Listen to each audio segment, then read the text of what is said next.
I think it's really important that we maintain high alert.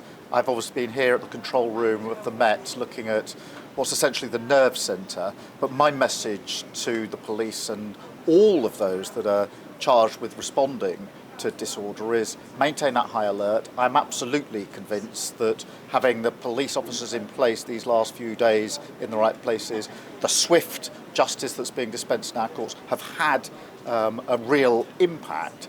But we have to stay on high alert going into this weekend because we absolutely have to make sure that our communities are safe and secure and feel safe and secure.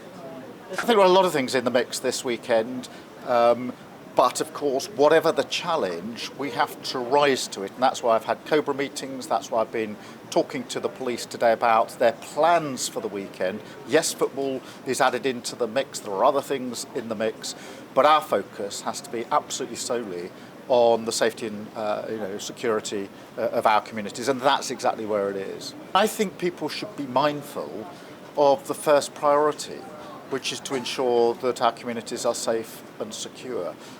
The vast majority of the public are absolutely repulsed by what they've seen in this disorder. They don't want it, and they expect all of us, myself included, to do everything we possibly can to ensure that the disorder stops. And that's why the message to those that are thinking about getting involved in disorder of any sort is very clear. If you involve yourself in disorder, then the full force of the law will be applied.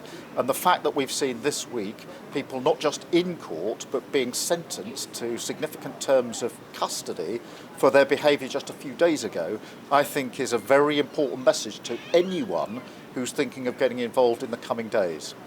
I was involved in the response in 2011 to the riots as the chief prosecutor.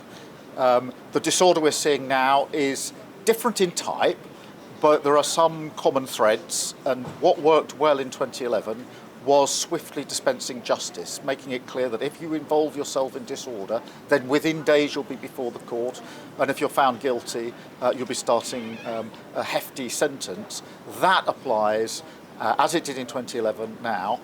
Anybody involving themselves in this disorder can be expected to be brought before the courts, and we're already seeing the sentencing of those cases. This is only days after the disorder, and significant sentences are being handed out, and I think that is a very important part of the message to anybody who is thinking about getting involved in further disorder.